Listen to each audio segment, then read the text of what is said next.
Good morning, everyone. Are you afraid of bears? Some folks are wondering, what are you talking about? Well, let's just start with this. Psalms 23:4. Even though I walk through the valley of the shadow of death, I will fear no evil, for you are with me. Your rod and your staff, they comfort me. And so, speaking of Psalms, did you know that the writing of the book of Psalms is actually a collection of contributors? And it took approximately 800 years by my research to consolidate it. So I asked Google about that, and about 15 out of 20 sources, the average answer was 1,000 years, 1,000 years. Some were 1,500 years. The book of Psalms has 150 chapters, and David is known to have written 73 of them. So back at Psalms 23:4, I'm going back to the valley of the shadow of death figuratively. It describes as a ravine and overhung by high steep cliffs filled with dense forest and well planned to inspire dread to the timid, and allows the beast to harvest their prey. Some of the transcripts quoted death could be imminent without protection.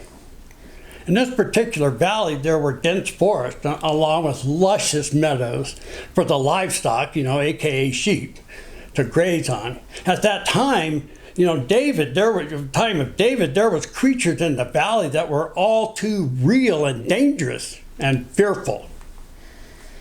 There were carnivores, including bears, lions, leopards, and wolves right here. The shepherds of that day literally stood between the predators and the prey and the sheep. So what does all of this have to do with bears? In the past, I've struggled continually with all kinds of addictions in my life. Hunting and fishing were a couple of them. Are they your addictions, maybe? Is someone out there? They were for me. Each year started out in the early spring with fishing. I had two friends back then, and all three of us, we were addicted to bass fishing. Every Tuesday afternoon, which was a tournament in the evening, and every weekend, we fished for monies, tournaments. The weekends for us started off as soon as we got home from work, and we'd travel to the nearest tournament, camp out, party with friends. That Friday night, fish all day, Saturday basically, party Saturday night. Get up early and you fish on Sunday too till weigh-in. Then you drive home that late afternoon. We would start the new week just like the last week. All three of us had families that we ignored. Addiction. Fall shows up and we were all addicted to hunting. Same scenario as fishing, but this time it's archery, or a black powder rifle for deer and elk hunting, or with our shotgun for pheasants, ducks, and geese. We'd leave for the weekend or more, abandon our families again. So where's the bears?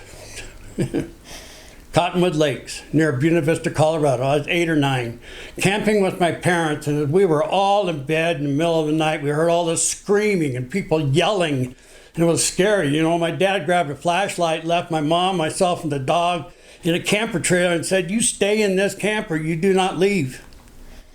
Dad came back to our camper a little later and told us that a bear had broken into a camper similar to ours, which was just about maybe 50 yards from us, maybe, pulled out a woman and killed her. The bear was eliminated as well that night. But we were horrified. I was horrified about that. My next encounter as a young boy, my parents and I were at Lake John near Walden, Colorado, camping. My dog Smokey and I were sleeping in a good-sized tent. It was a pretty good-sized tent. And there was a full moon that night, and it was shining on this end of the tent, basically. I'm kind of showing you here, and then I slept all the way back at the other side, and then, so Smokey, my dog, starts barking, and now he's attached with a leash to an army cot. So I'm sleeping on this cot, and he's attached to the cot that I was sleeping on. Here he is barking and lunging and pulling me closer to the zipped up flap doors on this side of the tent. Wow, all of a sudden there's this silhouette from the brightness of the moon of a bear walking past my tent. I knew that bear was going to eat me. I just knew it. But my dad saved the night with the flashlight and yelling and bear and dog barking. Bear ran away. Now, the most I've ever experienced in my life was in the Raywall Wilderness area here in Colorado. I was in my late 40s, black powder, elk hunting. The evening before the open day, we would camp there for a week.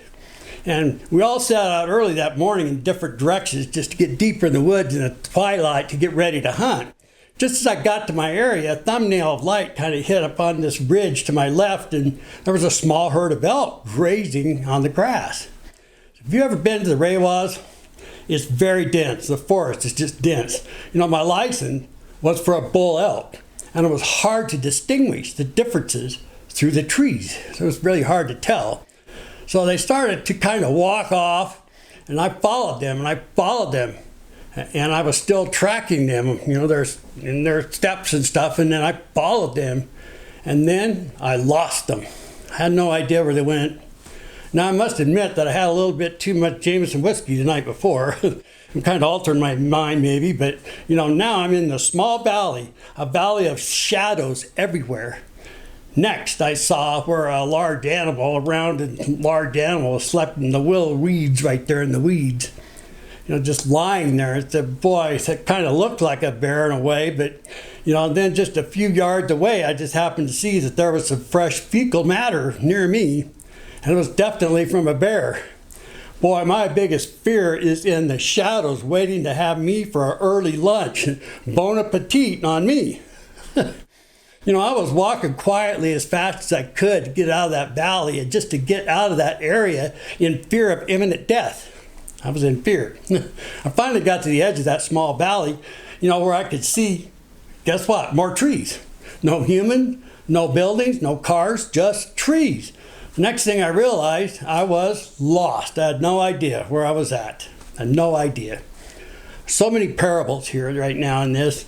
So are you in the twilight, lost in a valley full of shadows yourself? Do you fear evil all the time, kind of in your heart? Evil about all kinds of things? If you just give Jesus your heart, you might fear evil or have problems with things, but he will comfort you. He will comfort you. So what about the bears? You have to tune in to next Sunday for part 2 of being lost in the bears. That's it for part 1. Thank you so much for watching. I'll see you down the road. If you have questions about recycling your heart, come to the Greeley Vineyard Church or Google the Vineyard USA website and find a church near you. Contact them and there will be someone there to help you.